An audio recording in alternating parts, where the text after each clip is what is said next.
issues like job to market incentive and capacity issues. Just briefly before I take the mic from you, going by that address and many other addresses that have been dished out by President Paul Biya over the years, do you have the impression that the head of state listens to the concerns of the youth? Well, you see, as an economist, I believe that the head of state is at the helm of the affairs of the countries, and you have the different partners, the ministries, the different stakeholders and partners of the head of state that are supposed to take this concern. The question is not if he listens. Of course, if you look at the speech, it means that the concerns are known, not just for him but for everyone. The issue is the triple-down effect of his instructions. Are they implemented within the desired time? Are Cameroonians aware of the fact that we are at the crossroad of a global transformation where the African continental free trade is there? Meaning that within the next few months that are coming, you will find goods competing within locally, African goods using the African continental free trade, in which case Cameroon has been one of the pilot countries to the guided trade initiative. So the competition coming to us is real. But the fact is, do we understand this urgency? So, of course, from his speech, he understands. From his directives, do we see it implemented with the required speed and urgency? For me, I would think that we can do better than what we are doing today. Okay, gentlemen, let's revisit some of the key announcements made by the head of state, in which Beatrice Ngamu has baptized it as old but new promises. After that, we shall come back to continue the discussions here.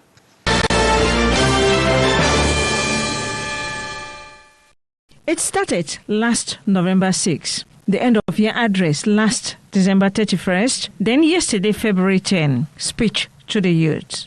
The promises, they got appreciations, encouragements, and appeal to their sense of responsibility. The president once more promised to ensure that an increasing number of youths are gradually entrusted with high responsibilities in the management of public affairs, adding clearly that the wait might take some time. Various opportunities come to merchants may require a minor adjustments due to pressing constraints. The head of state, however, frowned at some excesses common among the youths today. You should therefore resolutely shun the excesses in which some of you have unfortunately drifted in recent times, including delinquency, alcohol abuse, drug use, immoral behavior, the excessive and abusive use of social media,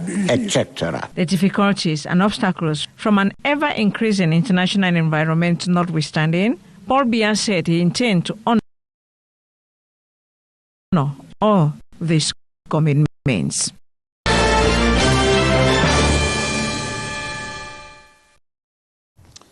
You are welcome back. If you are watching us from wherever you are, you can be able to participate on our talking points just by sending us a short SMS or WhatsApp message on the number you have on your screen. Please do not call because we will not be able to pick your call here on set. Let me start with Josh. As a young man, what would you say the leadership of Paul Biya has meant to young people that we are? Yes, Hyncenth, that is a pertinent question to ask. For over 43 years, we've listened to speech of His Excellency President Paul Biya. You know, his speeches are always welcome, but the most important thing is the implementation of his speech. You see, for over 43 years, the speech of the head of state lacked effective implementation. It lacks the transformative of that speech into tangible actions. You see, for over 43 years, we are still languishing in corruption. We are still in a country where nepotism and favoritism is the order of the day. You see, we have institutions that are highly corrupt, especially, as example, ENAM. To enter exam today in Cameroon, you must either be favored or you bribe your way through. You see, this does not give room to meritocracy. Has that been made legal that you must bribe your way into? It must not be made public. But when you say must, it means that it's already a rule, which is not so. Let me put it this way. Yes. People in charge have made it that way. It is not today that we talk of issue of corruption at the level of entrance examination into ENAM. You see, we live in a country today where when we talk of the 50 billion that they announced to the youth, that people should write projects. There are projects that have been converted and given to some families because they have the right people at the right places.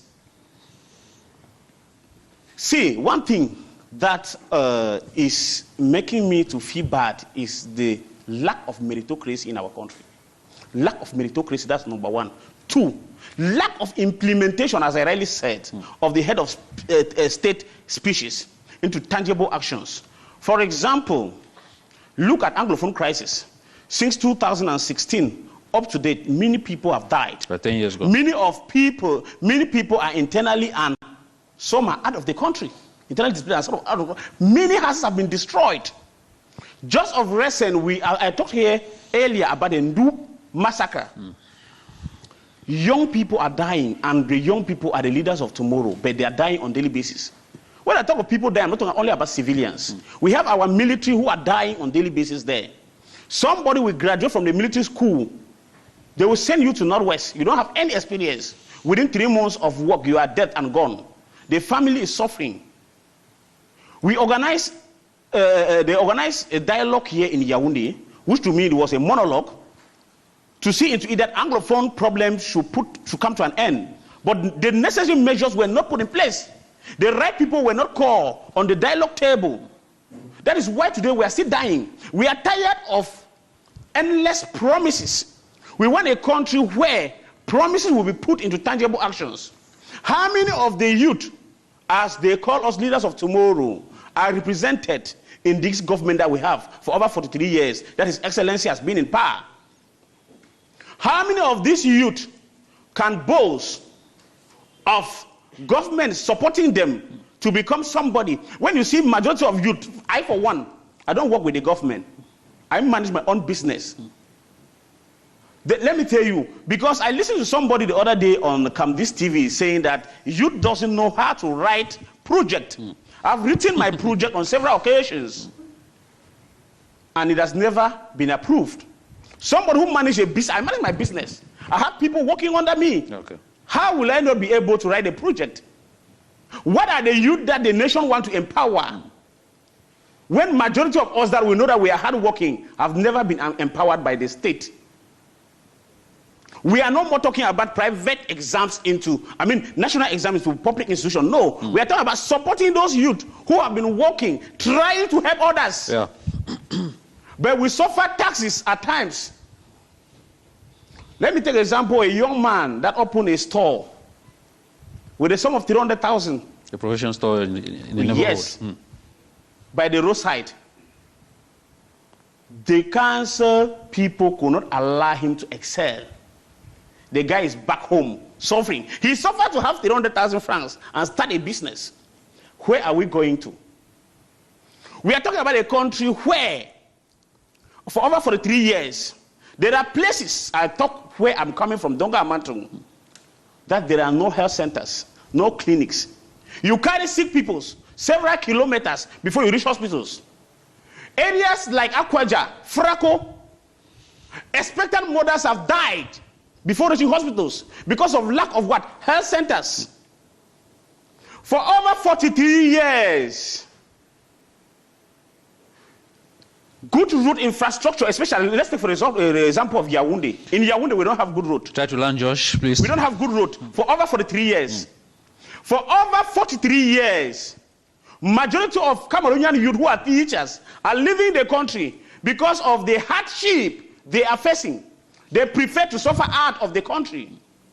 We live in a country where those who are abroad for over 43 years have not been permitted to have that dual nationality to come back and teach those who are in Cameroon. the technical know-how, the knowledge to transmit the knowledge that they have gained out there to this country.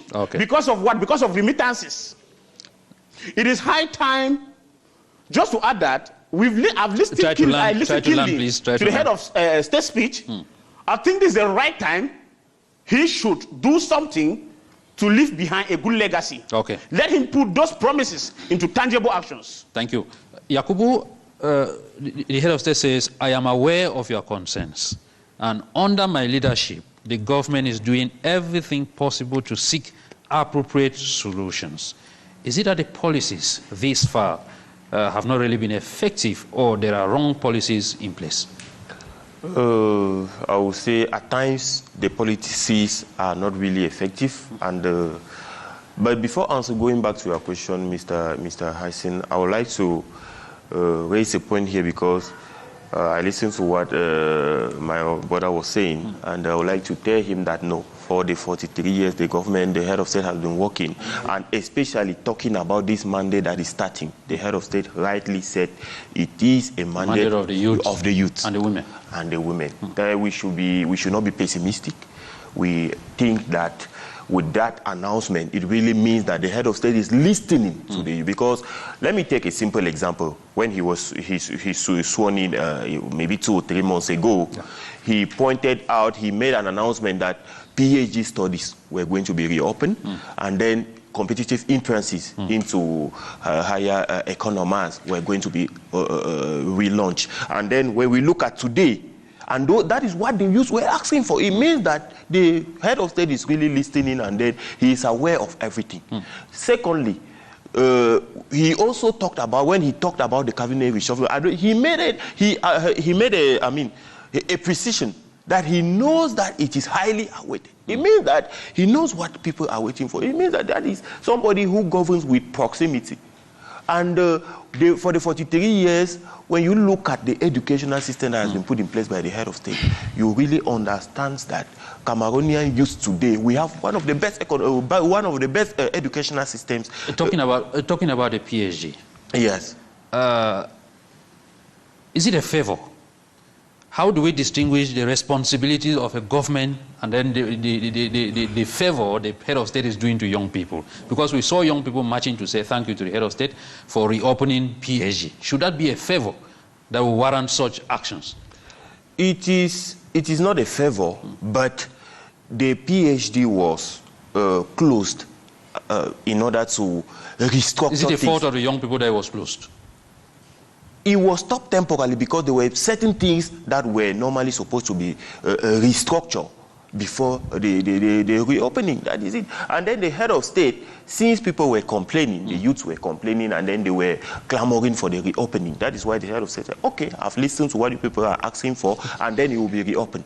And today, when you look at the educational system in Cameroon globally, we can say thanks to the head of state, because all Cameroonian products can be integrated in any labor market, being here in Cameroon or even abroad. You see a medical doctor that has been trained in Cameroon, a young Cameroonian, even if he does not have a work, something to do here in Cameroon, can easily get a job abroad.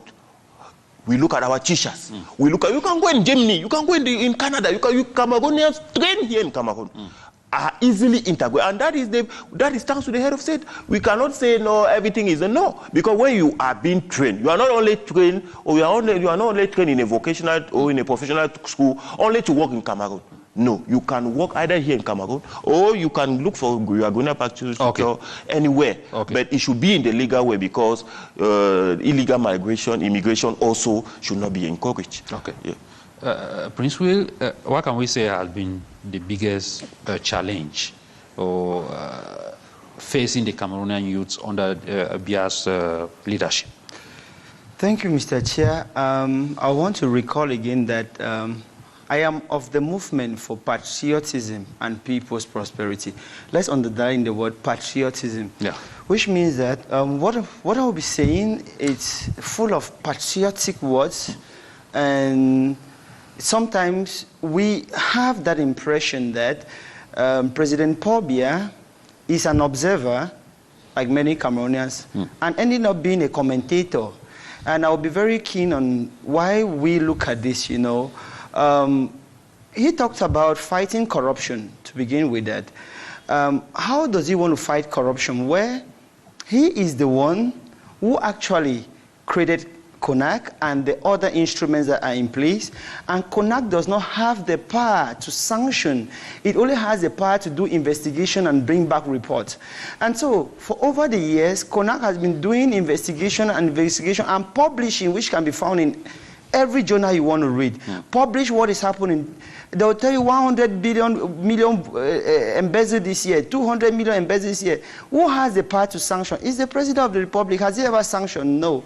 So who is... There are people in prison for corruption and embezzlement. Mr. Chia, let's be serious when we're talking. How, if you want to go into the intricacies as you want us to go to, those people who were sanctioned have been sanctioned. Under what conditions have been sanctioned? Because even those who did... commercial or business law, at the point in time with Ohada law, it says that when you get to a point where you cannot distinguish between the moral person and the physical person, you uplift the corporate veil. So if you want me to uplift the corporate veil, we'll tell you that most of those who were sanctioned on political basis, either because their allegiance were no longer And the biggest question should be if the money has been recovered. And if the money, thank you very much, if the money has been recovered, that is just one of the things why I think that, and why some of us think that he is an observer and a commentator and not a president, because we should be very keen. Who is the president? He is the supreme commander. He is the head of the state. He takes all the final decisions. And so, if we mistake the functions of the head of the state, and he becomes a commentator. Coming back to my brother Yakubu from the ruling party, saying that Cameroon has the best educational system. I will not want to argue much with him, but the best educational system is reflected in the output, which means that you train people who will not be job seekers, but will be productive, will be job creators. We've seen PhD holders sitting down in front of a ministry asking for jobs. For days. For days, and until rain comes and cameras comes, and under that pressure, they at the point in time. Now, the educational system has it also be politicized. When you have at the helm of a ministry that is in charge of education, the secretary gets to that level where those positions can be used for political gains. At the point in time, now that is why you see now, they will tell you that they have launched PhD and it becomes like a political gift. No, it is not a gift to Cameroonian people. It is their right to go to school. It's a fundamental human right. It's even, what are we saying? These are fundamental human rights. What you call norms of jus cogens in international law, which means there are rights that are inherent. You cannot take them away. So when you bring it now to tie it to politics, it makes us feel like you're a commentator. Please, I didn't interrupt you. Mr. Chia, the next I want to take is, Mr. Pobia talks about morality, that's the posting of pictures on TikTok and poor using of social media, young people engaging in drugs and in bars and everything. Yeah. Mr. Chia, coming back to that, that's why we think that he is an observer.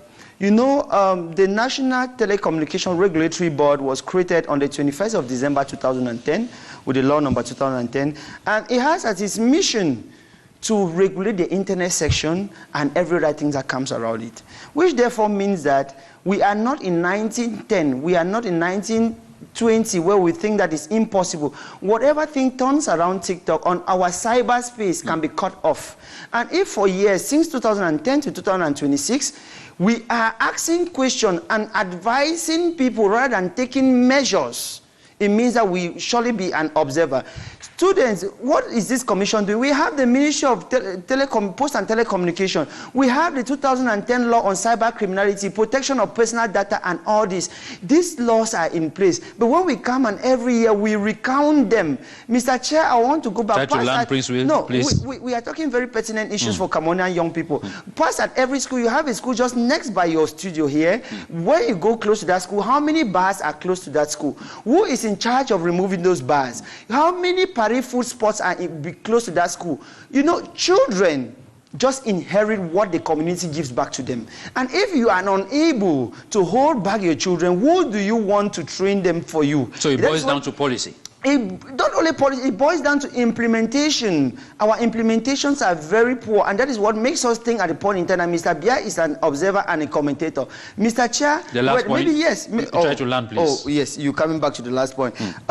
we equally talked about socio-professional insertion, which he talked about very loudly, taking it in conjunction with the e-economy. Socio-professional insertion, Mr. Chia, it therefore means that you need to create enabling environment for the professional, socio-professional insertion and for young people to be able to create jobs. Mr. Chia, imagine my brother who is in Balikumba, who is a farmer. How does he get his product, his tomato, his pear, his okra from Balikumba to Bamenda to sell? We don't have roads. I don't know if it's within these 7 years that it'll take to construct road from Bamenda to Balikumba, which is not as far.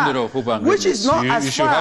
Which is not as far. Which is not as far as the road Autoroute Douala Yaoundé that we have constructed for 10 years and plus just 60 kilometers. Mr. Chia, Mr. Bia started with that's not where he even started, but he talks about greater ambitions. Okay, thank you so much. We don't know what the greater ambitions brought. He came to great realization. We did not see. He went to. I will be coming back to you. He went to the force of experience. I will be coming back to you, Prince. Did, and now it's for the youth. It makes some youths like me and others out there think that he is an observer and he needs to stand up. Thank you, Dr. Tumeta. Is there a big gap between the promises of Mr. Bia and the realities on ground as far as young people are concerned?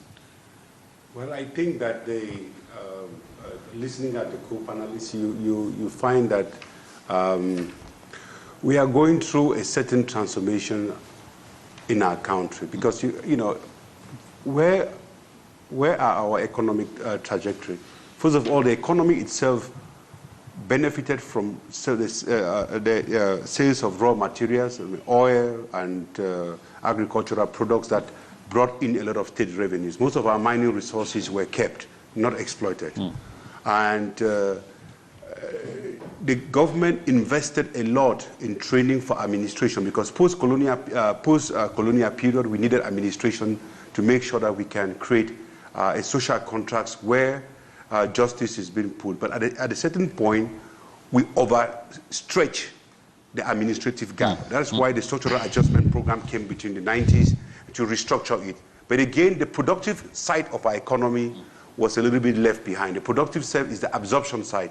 When you train young people, you need to make sure that the economy produces itself. It was up to, I think, 2008, getting to 10, where we saw the coming of the Ministry of Small Economic Dispensation, creating jobs. Young people themselves, they were not, I think there was a mixed match around that area. But can we say that there is a gap between? Of course. The growth rate, the population growth rate in Cameroon grows very fast. Cameroonians are very smart. And the infrastructures that the government had to be smart. And the infrastructures that the government had to build, some of them were not completed in time. And that is why they completed in time. The big projects that were supposed to create this infrastructure for industrialization were not completed in time. The energy was not completed in time. The road infrastructure were not completed in time. So on the paper, the government was on the right track. Okay. But the practical implementation and absorbing the young people, there is a gap. And you know, the young people are very, very ambitious. They want the things tomorrow. And that is why social delinquency came to fill the gap. As some of our elders usually say, an idle mind is a devil's workshop. And that's what we have seen happening. Okay, thank you so much, Doc. We have a pile of messages. Let me just take one gentleman before we continue. Hello, Canal International. It's Jerome writing from Yaoundé. I do enjoy your educative program. I would like to comment on the president's speech to the youth. To the best of my understanding, his speech was good and encouraging, but he should be more pragmatic. Josh, the head of state says, I will ensure that an increasing number of you are gradually entrusted with high responsibilities in running state's affairs. Is that a practical way of saying that we are going to, the government that we have been waiting for I don't know whether for a few days or for how long, that it will be a more youthful government? Well, that part of the speech is a welcome development.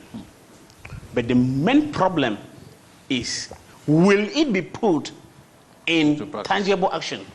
Will he truly carry out this promise to the latter? Because for over 43 years, Hyncenth, we've listened to several promises.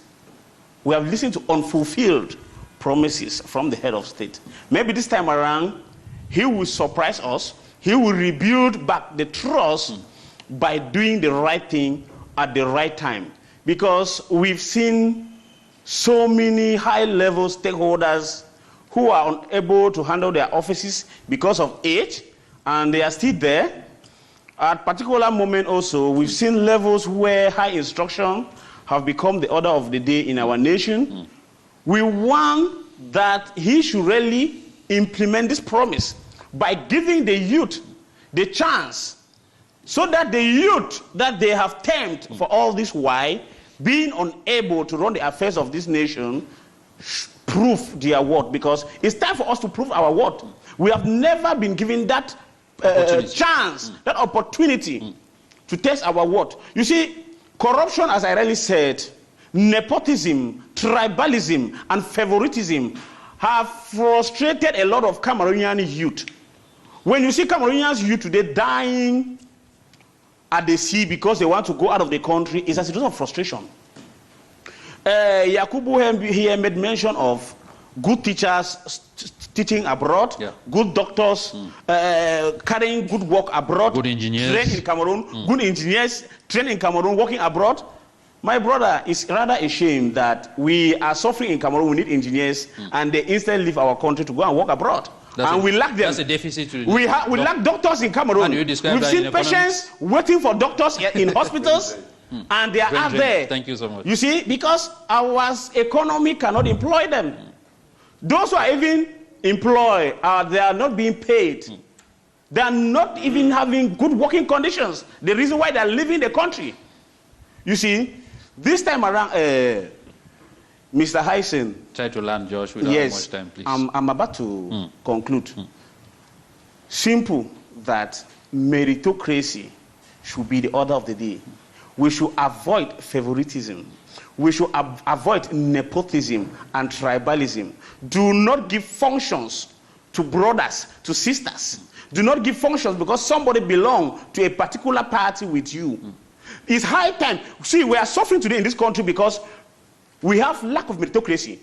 When a particular militant of a particular party is in high office, he calls other militants and family members to join him. I've been in ministries in this Yaoundé where people speak their dialect. Okay. When you speak English language, they say, "Je ne comprends pas ce que tu dis là." Okay, thank you so much, Josh. So this time around, we want the head of state not to be a commentator, not to be a spectator, but to be a leader, be in front, and putting his promises into tangible actions. Yakubu, despite the challenges, the challenging context, I am glad that many of you are excelling in various domains. Is that a challenge the head of state is telling us, that we should take our destiny into our hands? Yes, Mr. Hyncenth, that is why I was saying that the head of state speech should act as a stimulus to the young generation, because when nothing is easy, because starting a business, you will always have difficulties, and if you abandon, you will never make it.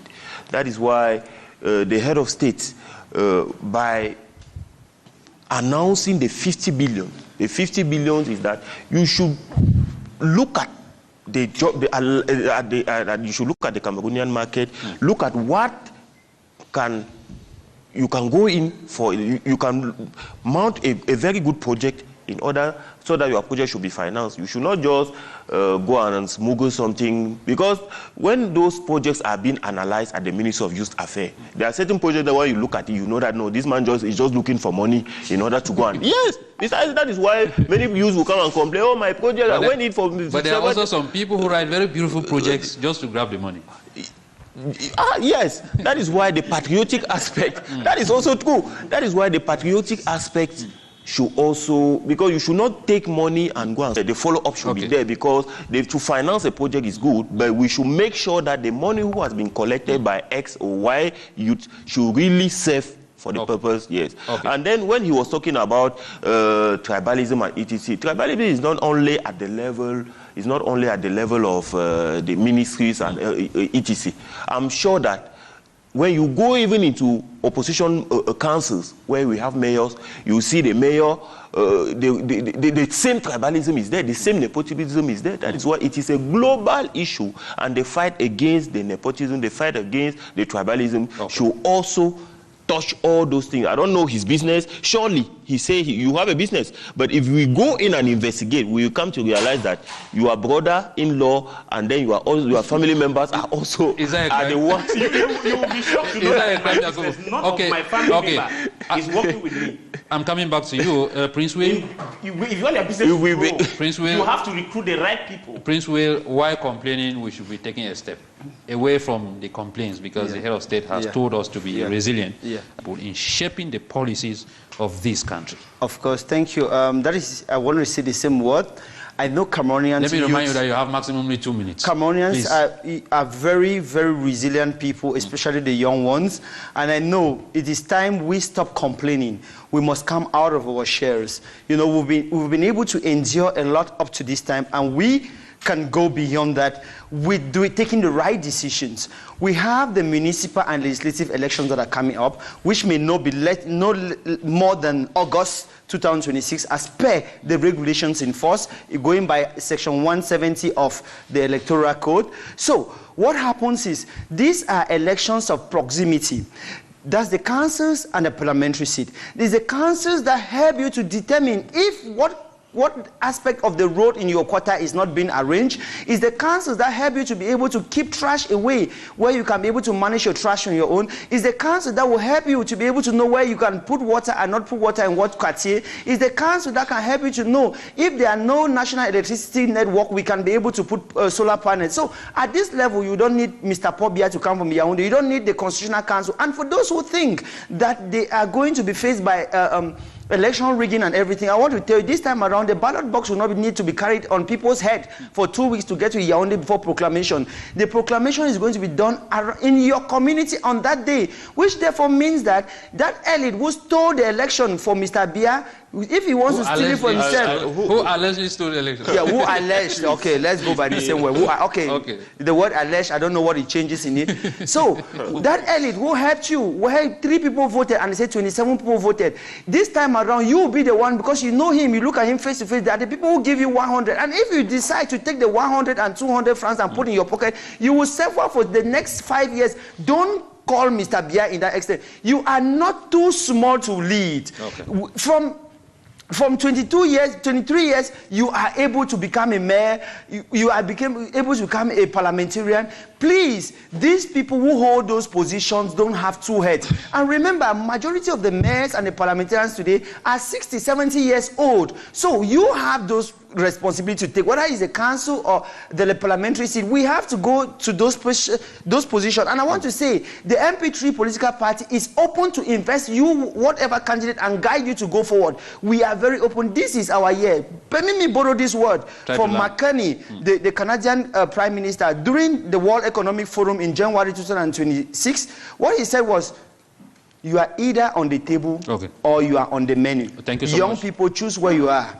Thank you so much, Doc. Briefly, the head of state talked of the vices on the social media, but then how can our young people rather use the social media maybe to change their situation, use the social media for what? Technology has always been, technological improvement brings a lot of positive impetus for economic development. I think that what we should do is to manage our consumption of the social media positively. We can use them in creating